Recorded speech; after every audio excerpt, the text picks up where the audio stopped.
Let's go back in time to 1993. 93. The 90s. The golden 90s. age.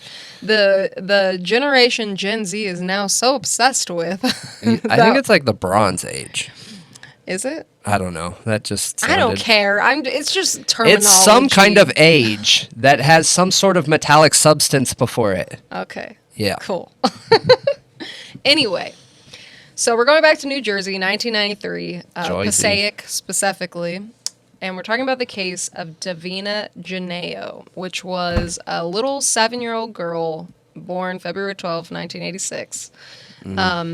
She's a little Latino girl which Passaic, I guess, was like low income, not like a gray area. Okay. So she lives in like this 4-story brick building with her mom, which her mom's name was Jocelyn, and her siblings. She was described as lovely and sweet, and very trusting of people.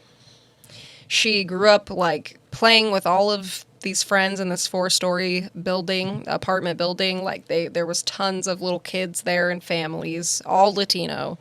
And like you literally see in movies, like yes. Fresh Prince of Bel-Air, like on the street where kids are yes. jumping rope and what's that game that you throw the rock or whatever? Hopscotch. Yeah. Yeah. So that's brain. Yep. Yeah. You get that image when you read about this case. It's like low income area, building full of Latino families, and all little kids are friends, and they go outside in front of the apartment building and play together, and there's usually like, one of the families like kind of keeping an eye out for all these little kids. And so where the apartment building is located is important. So this is 240 Gregory Avenue, okay? And on Wednesday, May 5th, 1993, at 9:50 p.m., her, Divina, which was 7, and her older sister, which was 9, and just a little boy from the building were out front playing together. This man approaches them, and he says, hey, he challenges them to a race, okay? If around the block. Like a full-grown man? A grown man, he's 42 years old, is like, I challenge you to a race around the block. If you win, I'll give you a quarter. Oh, no. So, Divina, her sister, and the little boy, they all run around the block. The little boy wins, and he gives them the quarter. And then he starts, like, trying to lure them away. Like, hey, come with me, And Divina's older sister, the 9-year-old, is like, Divina, do not go with him. Don't go with him. And he grabs her by the hand and starts pulling her. Well, her little sister trails behind her, and they're all out of breath. They just ran around the block. Oh, I didn't even think of that. Her little sister, yeah. So this was he planned it, So her little sister follows them for a while. Apparently, I read in some articles that he pushed her to the ground. Some articles say that, some don't. That he pushed her to the ground. I think the little sister said that. Her name was Rosa. But she says her sister didn't listen to her. She didn't try to fight. She just went along with him. As I said, she was trusting. And if he was a Latino guy, I mean, that's common. He wasn't. Oh, okay, never mind. I was going to say it's very common in Latino culture to respect your elders type thing. I think we're getting away from that stuff now just because we have the news and know what can happen and things like that. But probably in the early 90s, it was more prevalent. Yep. Yes, absolutely. So this is a quote from Rosa. Then he took my sister. I called my sister, but my sister did not listen to me. He took her and pushed her. Rosa said she followed them for a time, but she lost them and then ran to her mom screaming, I can't find Divina. So her mom immediately calls 911 when she heard what happened.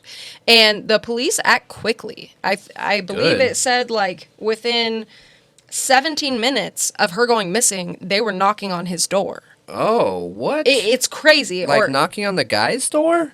Yeah. So I heard 2 different times, which confused me. I heard 30 minutes and I heard 17 minutes. Okay. So anywhere, this is an old case. I don't know. I don't know which one's accurate, but I saw 30 minutes and 17 minutes.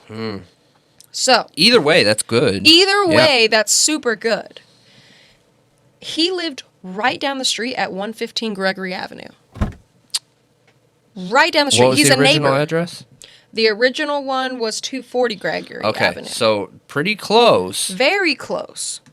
So apparently, this man he had only lived there for like a few weeks. I think it says like 5 weeks. And had been harassing kids in the neighborhood. So, everyone kind of knew in that area this man keeps, like, trying to hang out with the kids. Like, he's weird, you know? Yeah. It's just, Gets stalked as a weirdo. Yes, and he was a weirdo, let me tell you. So, they catch up to him. They knock on the door. The police knock on the door. And they hear muffled screams and footsteps. They're trying to get in.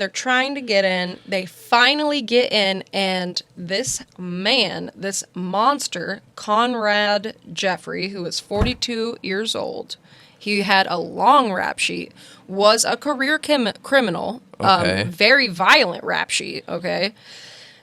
He lunged at the police and tried to attack them. They subdued him. And they arrested him because when they opened the door, they saw Divina's lifeless body laying face down on the floor. Not just laying there. 30 minutes. In 30 minutes, this man managed to lure her to the home. Okay, which it looks like it was like a boarding house that he was living in. He'd only been living there for like about a month. He lured her into his room, bound and gagged her, assaulted her sexually, violently, over and over and over, and beat her in every possible spot he could. Her head, her face, her limbs, private areas, and then strangled her and left her to die. Like, horrific murder of a tiny little 7-year-old girl who's just like the cutest thing ever. Gosh, that is awful. So, one interesting thing is James Bullard, who was his neighbor, saw him leading the girl into his room by the hand and said, "Hey, who's that little girl?"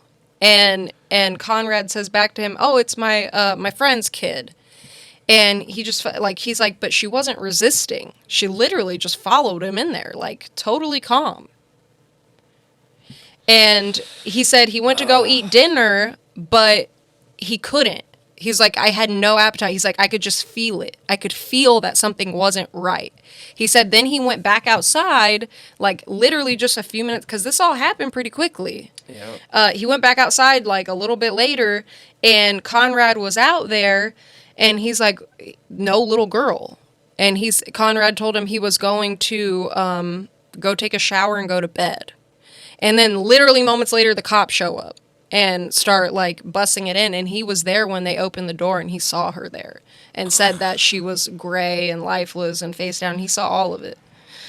And he did, like, an interview with media, and it was just horrible to listen to. I'm sure, like, clearly he felt it and knew, but, like, he's a black man in a impoverished neighborhood, like, you don't really want to be a rat. You don't really want to call the cops to an area. Like, and he told him it was his friend's kid. Like, maybe he just, like, felt uncomfortable calling the police, which I think now... I wouldn't blame someone for that, especially in those lower income areas. Because the thing is, like, when you're in those situations, like, a lot of times what feels worse is if you make a big deal out of something that it's not. That is, and you could become a target. You can become a target. Your life could be in jeopardy. You don't know who's who.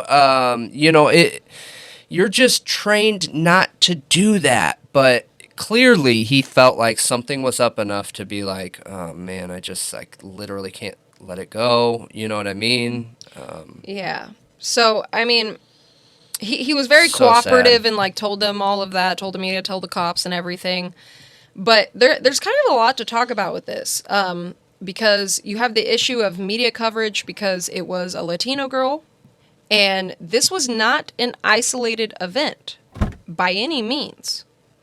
This man, just a few years, like, I don't know, I think it was like, it said, so he was wanted for murder of a Newark woman from 1973, so 20 years before this. Jeez. And then after, like, just a few years before that, he tried to kidnap a 14-year-old girl at knife point, took her to railroad tracks, tried to violate her. A friend just so happened to come across them and started making a huge scene, so he let her go, and that girl escaped. So this man went into the system, okay, and he had a record, but he went into a mental health facility, and apparently at this time in New Jersey, the mental health system and the, like, criminal justice system did not communicate well. So he got released, but also his full record wasn't, like, it just seemed to disappear. Like, people didn't, like, he literally fell through the cracks. This violent predator was put on the streets and should not have been. Like, he went to, I think, the mental... Well, for a murder. What? Murder and violently kidnapping someone at knife point, trying to violate them. A child. A 14-year-old. Dude, what? He should not have gotten out. No Period. way. No way. He should have been in there. So the fact that he was just put out on the streets in a neighborhood with a bunch of little kids, like right down the street from a ton of children, and he's out there like harassing them, and all these parents are like, what is this dude like?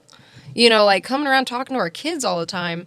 Yeah, that's creepy, man. And you know, they say it takes a village to raise a child. I'm sure there was some security with that building full of Latino families that all knew each other and talked to each other, and their kids played together. Like, you thought, oh, someone's always looking out. Yeah. You know? And back in those days, people were like generally more trusting, and you know, people didn't lock their doors, and people let their kids play it on the streets, you know? And now I feel like we're a lot more paranoid than that. Yep. I think a lot of it's rightfully so, being paranoid. That's not a bad thing. It can get to a bad point, but I think that it's better being more safe than like what we're seeing here, within a realistic concept of, you know what I mean? So without damaging your kids to be afraid of every little thing in the world, but like this was preventable. I mean, this was preventable if the system did a better job at So was this guy a white guy? From the pictures, it looks like he's white. I wonder if that has to do with it, too, because I know in New York in like 70s, 80s, even early 90s, the amount of racist separation by the classism going on in those areas was insane. And I know, like, it's still bad now. I'm really glad I'm glad you brought this topic up, because like it's a really important thing to focus on, because New York highlights, like, if you want to see an example of classism, systemic racism, and different communities not being treated the same as like other higher class communities, New York's it. Like New York, New Jersey, Staten Island, like that is it, man. You can walk down one street and, you know, there's service for anybody, anywhere, no matter what they need. You need girls, you need drugs, you need food, you need whatever, bam, bam, bam. Then you walk 2 streets down and like, don't look at anybody or you could get shot, and good luck getting a cop there if you need something. You know what I mean?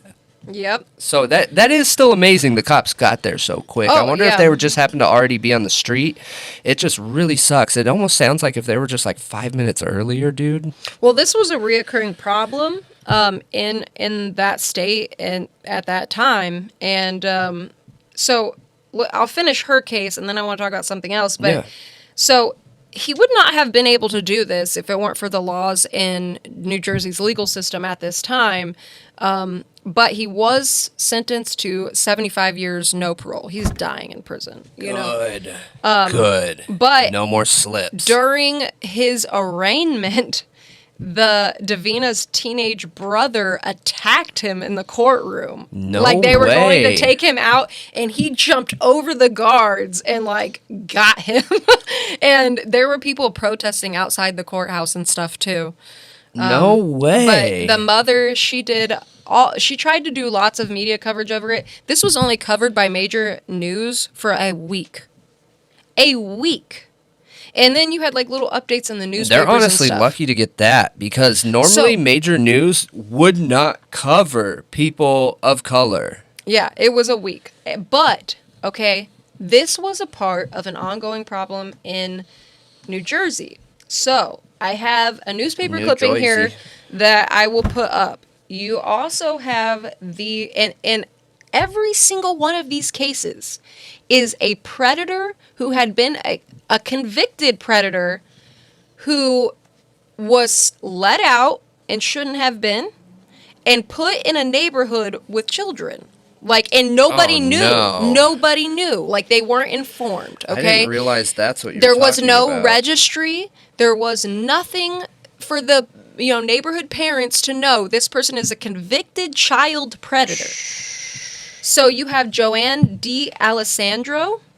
She was killed in 1973, and he lived right across the street. The man who killed her lived right across the street from her. She was selling Girl Scout cookies. Oh, no. So then you have Divina Genao, which was killed in 1993. And then in 1994, you had Megan Conca, who was another little white girl. And same thing, right in her neighborhood. But her parents, I think that one was right across the street, actually.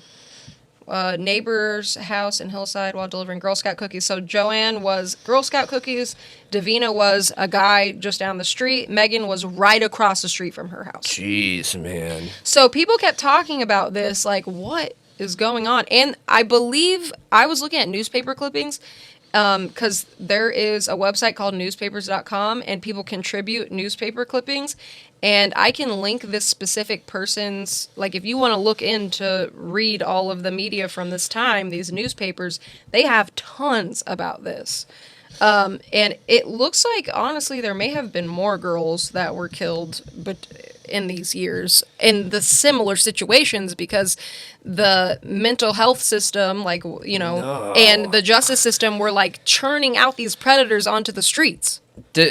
When you were going through any of that, did it say that, like, they chose to do this because their jail was too full to, like, house it, and, like, it was a mistake or anything? That's basically what it's chalked up to, was what they weren't communicating well. Like, they were trying to take these predators and reform them. Like, there was that was what New Jersey at the time was trying to do, is figure out if they could take these people and reform them.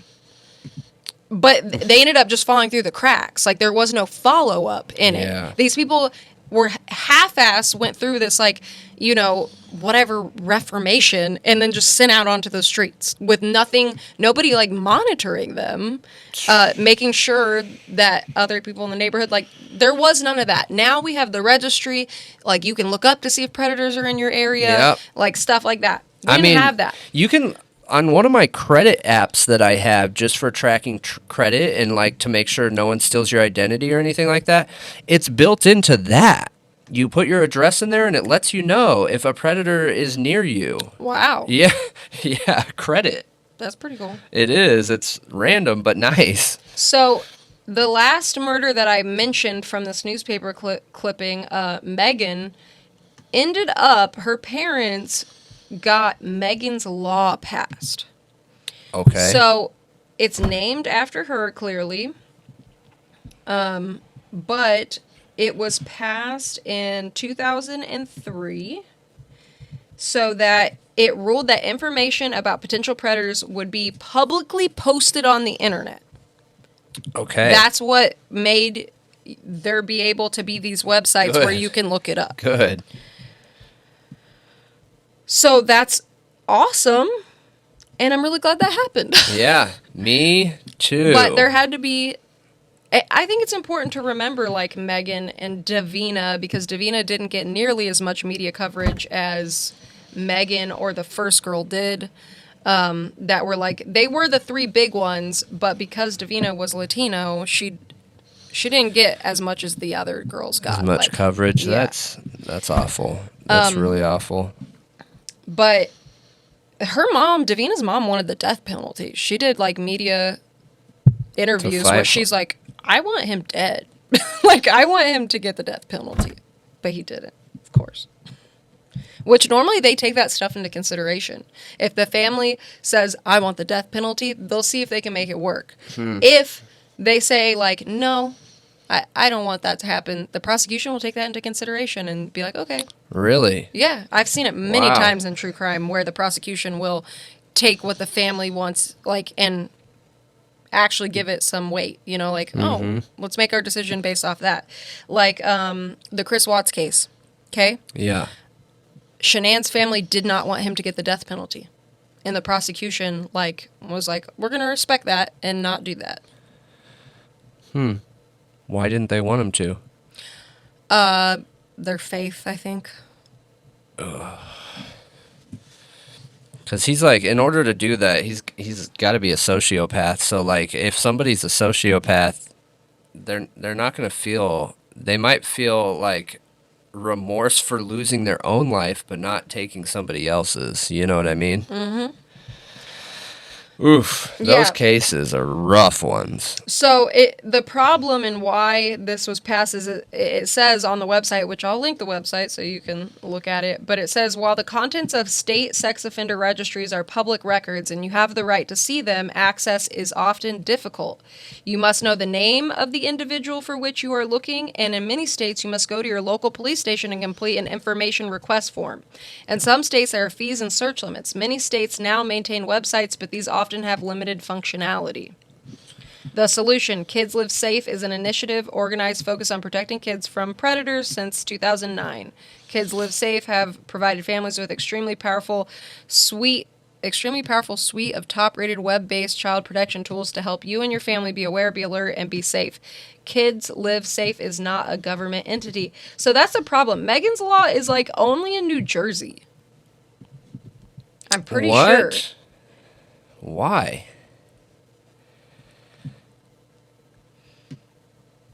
Why is it talking state by state then? Like, is this federal? Okay, U.S. Congress. So it is federal. Yep. It is federal. So why are they talking about state by state? Maybe federal, the way that it's managed or handled, or... So Megan's Law isn't covering every state then? Like, are some states, like, making it difficult to be able to have that information online? So while they're, like, mandated to... Then why is it saying the problem? I'm pretty sure that... Here, I'll just real quick search. So. I only pulled this up to tell you what Megan's Law was, but I didn't read... Like, it seems like they're advocating for more, like, that there's more problems we need to fix. And I'm like, what does that mean? Because I thought Megan's Law covered it. Like, you can have all this stuff on the internet, and it's, like, easy to access. It's required, national, yep. So why is this the problem? Yeah, I'm not 100% sure. Maybe when it first came out, before it got rolled out on a national level, or maybe it's not called Megan's Law nationally. Maybe it's just called some other bill name or whatever. So maybe it's, I don't know. Yeah. All states now have a form of Megan's Law. Yep. Okay. That makes sense. So it just isn't called Megan's Law, but yeah. So there's many different forms of it. But it's all inspired by her, and the communities in New Jersey were afraid and super upset. So it wasn't just her. There's other little girls who also got horribly, brutally murdered and violated that led up to it. Gosh. And her parents were just the ones to finally be like, we need to fight for this. Unfortunately, it takes victims to make change sometimes. So, yeah, it just really sucks when... It doesn't suck. It pulls on your heartstrings when you read those cases of the victims that ended up making the change, and you build a character of who they are. You know what I mean? Like learning who this girl was and creating an image of her life and story in my head, that just makes it a lot harder. You know what I mean? It makes it a lot harder. But I'm sure that this awful situation has saved others now. You know what I mean? It absolutely knowing that has. information is out there, knowing to keep your ears up, not let kids outside, or, I don't know, hopefully make them leave the neighborhood, honestly, but you know what I mean? Like, Yeah. being able to know that will help. Well, and make sure your kid knows, like, this person is a convicted predator. Yeah, like, you should stay away from them. Yeah, Don't I talk to would them. Don't not trust them. live near, like in a block like that, live near.